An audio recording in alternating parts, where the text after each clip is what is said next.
waxaan ahay aabba dhiman maanta idaacadda goobjoog waxaan u soo booqday oona nasiib ah u yeeshtay in aan maanta dhibka aniga haysto aan uga hadlo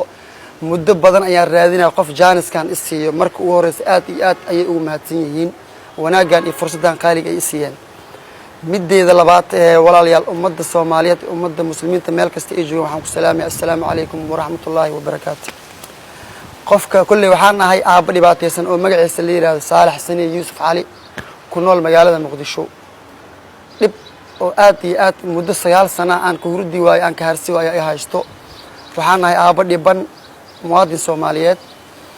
taariikh xun oo waxa igu dhacday ama i haysato qof kasta oo muslim hadii loo sheego dabcan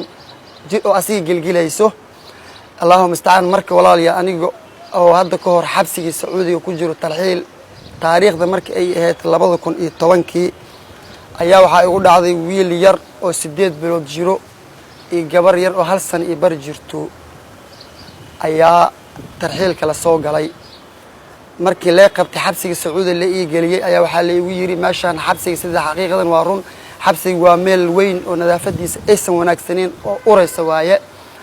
dabcan waxa la igu yiri ilmahan yar yar ka ah waa la igu sawir aniga iyo labadii cunug wiilkay iyo gabadhiisa aan u ahaay ayaa la igu sawiray waxa la igu yiri ilmaha yar yar xanaanada meeshan waa xabsi weyn ilmaha yarka lagu ma hayn karo dabcan aniga marka waxaan ahay nin maxbuus ah Allah wixii lay amro waxaan ku qasbanay inaan qaato waayahan dhaa ilmihii wiilkii oo 8 bilood jiray iyo gabadhii sanad iyo barka jirtay waa la iga wareejiyay meel waxaa jirta xanaano caruurta yarka lagu hayo marka aabaha oo wado ilmaha because aniga gabadha ilmaha iyo dhashay daruuf jirta aawadeed ayaa Yemen ayaa isla joognay ilmihii ana waxa ku wadhi ku ballan inaan Soomaali aagi cala daruufta nolosha meesha ayaan cajibi weysay inaan ilmahan Soomaali aan geeyno kadib arrizq ala Allah oo ilaahay rizq aduurka ilaahay u raadsano ilmihii markii laga reebtay sidii muddo marka meesha aan ku jiray waxaa dhacday maalmaha kamid markii la gaaray xilligii diyaaradda ee bixisay ayaa magacyada xabsiga ku jiro qof ayaa loo yeerinaya waxa la yiri Saalax Sani Yuusuf Cali aabay gacantan taagay waxa la dhiibay warqadii aan ku baxay ayaa la dhiibay bas waxa dhacday warqadii waxa arkay labadii cunug iyo gabadheedii wiilkii sawirkeeda oo arkay wiilkii oo sawirka laga jeexay bas waxaan dhahay walaalayaal maxaa dhacan wiilkaygi aabay dabcan waa taqaanin maxbuus hadalka lagu yiraahdo hadaan qaadanin cid aad baanta wax ka qaadan kartid ma jirto alaa yaal cunugay way iska dhiidhiibay 3 askari ay ahaayeen hebelo way wada qoslay hebelo cunugiisa aawar hebelo cunugiisa aabay dabcan abar ay indheeyay ilmo ka imaadeen ilaa wuxuu qadar waxaan dhahay marka aniga hilibkayga ama cunugayga oo nolol ii geeri midna aan ku haynin halkan inaan ka baxo go'aankayga ma ayay ahayd bas waxay ugu dhahan marka aday ay ka falantaa hadii aad bixiis waa ina baxda hadii kale ina xabsi asku noqota xabsi ayaan ku laabtan baxay aniga dhahay muddo 20 casho ayaa xabsi ku dhax ooynay oo qof bina aadan oo yarxamo aan way bil qudratillah 20 casho marka xabsi ku jiro ayaan xisaabtamay waxaan dhahay maanta cunug gaadaan awoodka xoog badan ilaahay ahaan ayaa haysato bas haduu ilaahay oglaa yoom ayaam maalmaha kamid cunugaaga biidnillaahi kariim waa helees ayaa niyad ku dhistay cunugta ayaa shuban iyo matag iga dhacay waxaan dhahay marka cunugta ayaa laga haystaa yeesan dhicin aqliga qof saalax waa in aqliga adeegsataa cunugtan hadda khatar iga sii sugan yees cunugtan kaaga dhiman meesha anigoo walbahaarsan on raalli ka ahayn ayaa goobta diyaaradda oo laga raacay waxa nagu soo qaaday baska markii nagu soo qaaday askari ayaa baska la socdo oo qofka markay dad diyaaradda ay raacay ilaa diyaaradda qofku simaayo diyaaradda irideedan waxa taagan askari kale ayaga sawirkii ayaga way jeexeen in saddexdeen ayaa sawirka ugu nagala qaaday sawirka wiilkayga way ka jeexeen ayaga waxay ii keeneen aniga iyo gabadheeda oo kaliya ay sawir keeneen laakiin ay waxay iloobeen qadar Allah ayaa socotay waxay iloobeen saddexdii magac ilaa meeshan Salmo Saalax Sani iyo Salmaan Saalax Sani iyo Saalax Sani saddex qof bartaan ku qoran ayay waxay iloobeen marka magaca meeshan ku qoran ayay iloobeen sawirka wiilka marka jeexeen ayaa askariga diyaaradda ag taagna wuxuu ku yiri warniyo askariga kale ay wuxuu ku yirniyo meeshan saddex magac ayaa ku qoran laba qof ayaana socoto meey qofka saddexaad Salmaan Saalax Sani aaba lagu yiri askarigii ayaa la qabtay garbkii oo diyaarad ag taagna ayaa gacanta la qabtay waxaa gooniyaa loola baxay allahu aclam waxa ay dhaheenna wax ayaga wax isku sheegeen okay ayay dhaheen aniga si ayaa diyaaraddii lagu saaray xaqiiqadii waxaa dhacday diyaaradda markii ay sii kacaysay ilaa maa hawada ay ka gasho waan fiirinayay meesha cunugeyga leegaga reebtay waan fiirinayay waxaa laakiin niyaddeeda ay ku qorneed wamal xayaati dunya ilaa mataaca alquruur allahay adduunka inta lagu noolaanayo wax yar ah haddii aan noolahay inaa cunugey oo xalaal yahay dhiiggay hilibkii waxaa ogaa maalmaha ka mid ah inuu ilaahay ii soo yeerin doono waan fiirinayay ilaa hoos diyaaradda ee ka kacda waan fiirinayay bilqudratillah waddankayga ee imaada isla xilligaasna awood waan yeela waayey qof wax ii qabato because aabbo waxaan ahay aad xaqiiqada daruufaysan yemanaan ka imaaday wax shilin oo isku furtay markaan muqdisho aan kasoo degaayay $1 jeebkayga kuma aysan jirin waalidiinteed ayaa u imaaday xaqiiqadii waalidkayga aabay waa oday 80 jir ah hooyadeen waa waayeel aaba wiilkii markay dheen aab neefsadeed ayaa iqaabay waxaan dhahay aaba wiilkii wuu iga geeriyooday because haddaan dhaho aaba wiilkii iyo hooyo aan u sheego xaqiiqada waalidka daruufaysan ay ahaayeen ma aysan awoodin maanta inay raadiyaan way walbahaari lahaayeen way murugoo lahaayeen balse waxaa isdhaha saalax adaa nin rag ah ninka raggan adduunyada wuxuu u joogaa rafaad iyo raaxa intaba u joogaa waxaan dhahay marka adiga le ana nafsadayda ilaa xilligaas 9 sannadood ana nafsadayda iqaabahay aniga nafsadayda ku qarsanay waxaa dhacday inaan iska laabto aan laabto waxaan u laabtay yemen xamar xoogaa markaas maasha allah tabaaraka allah maanta dowladda soomaaliyeed waxaa leenahay xaqiiqada lagu faani kara ayaa leenahay ma aysan jirin xaaladda maanta muqdisho markaas xilligaas waxay ahayd nusna dabcan waa iska warqabnaa inaan dabcan waa qof kasta soomaaliya waa ogyahay muqdisho 2010 waxay ahayd dabcan ayadaa kala bar xoogaa burbalenkeeda aad u badnaa waan laabtay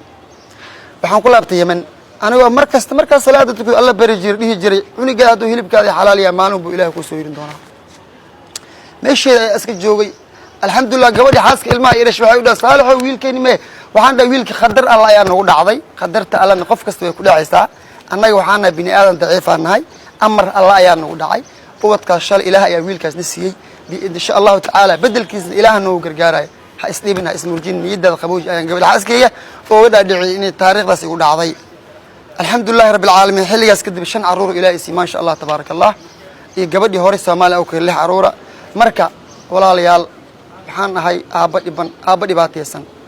oon hal habeen 9 sano oo dhalato aan hal habeen hurda raacal aan hurdin maanta ma awoodo inaan baxo diyaarad aan haddaa maanta awood aan lahaa lahaa inaan baxo diyaarad aan raaco ayaa sacuudi tagi lahay ayaan dhihi lahay safaarad iyo luuq kasta ayaan geli lahay waxaan dhihi lahay maanta cunugii ayaa iga maqan laakiinse ma awoodo maanta subaxdii ayaan soo kacay ilaa 3 saac 4 saac mooto laba lugaaley ah dabcan waa ogtihiin nolosha dabcan qofka doosan waxba haysin risq xalaal si kasta oo kugu soo galo inaad ku raadaysaa mooto laba lugaaley ayaan wataa ilmahayga subaxdii ilaa 4 saac $4 $5 waxaa hel ayaa ilmahayga uga raadsadaa waa imaadaa waxaan wareegaa xafiis kasta waan garaacay alxamdulillah maanta ilahay wuxuu ii saalay idaacadda goobjoog maanta madaxooda kor ahaato way jirtaa maanta idaacado badan oo muqdisho aan tegey oo isbuuc idaacado badan oo muqdisho aan tegey way jiraan xaqiiqadii anoo qof bini aadan aan dulmayn waxa ilaahay igu og yahay qof kasta marka wuxuu igu jawaabay ilaan waa ani daruuf ayaa iga muuqato balse qofka doolibisan yahay gaari oo wato dabcan waa la soo dhaweynaa waa ognahay Soomaaliya kalimahan adduunka idil saas ka jirtaa balse qofka daruufaysan dabcan waa ogtihiin waxa wax ku taraa nin oo dhiig Soomaaliyeed amba oo ku jiro dhiig Soomaali ama damiir walaatinimo ama damiir muslimnimo oo ku jiro maanta xaaladda ku suganahay ayaa og marka hore ma hadda Allah ay u sugtay markii labaadna idaacadda goobjoog ilaahay waxaan ka baryaa inuu dhib iyo cadow ka haayo biidnillaahi kariim sharn ilaahay ma tusaayo marka walaalayaal cunugay waa ka sawirkiisa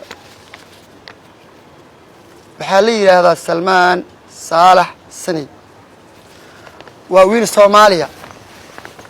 nasiib darradii adduunka qof bini aadan ku dhacdo tii ugu xumayd ayaa haysato 8 bilood asigoo jiro ayaa la reebtay 4 darbi xabsiga Sacuudi Arabiya tarxiilka ayaa awood leh igaga reebtay 8 bilood 4 darbi dhaxdiisa la geliyay ayaa teer iyo maanta 9 years 9 sano ayuu cunugayga waxbarasho la'aan mustaqbal la'aan dib la'aan ayaa haysato please haddii uu jiro qof muslim ah amba qof dhiig Soomaaliyeed leh marka ugu horeysa waxaan halkaan la hadlayaa aabbaha Soomaaliyeed mudane Maxamed Cabdullaahi Farmaajo maasha Allah madaalaha maskiin umciinaha meel kasta ay joogaan ra'iisul wasaaraheena Xasan Cali Khayre golaha wasiirada ra'iisul wasaarayaasha inta Soomaali oo maanta dhiig Soomaaliyeed oo ku jiro cuniga waa cunigeeni ma ahan aniga oo kaliya inaan aabba aan u hay qof oo anfacaya allah iyo rasuulkiisa ayaa og waa nin Soomaaliya waa maanta nin aan awood u leeyahay faciisa waxay baranooyiin faciisa maanta heerka ay marayaan aan awood u lahayn waay ma yaqaan aabihii hooyadii ma yaqaano wadanka uu dhashtay ma yaqaano gacanta wuxuu ugu jiraa awood ilaahay oo dabcan ilaahay aan ahayn awood bini aadan ayuu ku jiraa walaalayaal haddii lay dadaalo Soomaali ama qof muslim meel kasta adduunka aad ka joogtaan waxaa idinka baryayaa in aad igu caawisaan sida wiilkayga habeen murdo hooyadiin ilaa hadda nolol i geer ay u dhaxaysaa laba miir ay iga tahay marna ayadii ayaan soo fiiriyaa hooyada waxay cuna leedahay ilmihayga ayaan u raadiyaa marne cunugayga ayaan raadiyaa anoo tabar daran oo maanta awoodin in aan xataa gaari ama wax inaan raaco aan meel ugu tag ma awoodo saacadaas ay la hadlaayo mootabel waalay ayaa wataa ma haysta xataa ayada xataa shidaalka wiil saaxiibkii hal door bar hadda aan ka dansan marka please ma ahan meesha wax u soo fariistay inaad dabcan qof ugu guriraas aaba dhibaataysan ayaan hilibkii ayaa iga maqan waxaa idinka codsanayaa ummadda Soomaaliyeed aad tihiin in aad maanta iga seexanina maanta qof waliba wiilkiisa og yahay ducaa hal habeenka maqay ama oo ka soo dhaco dhibaatada oo mara waa wada ognahay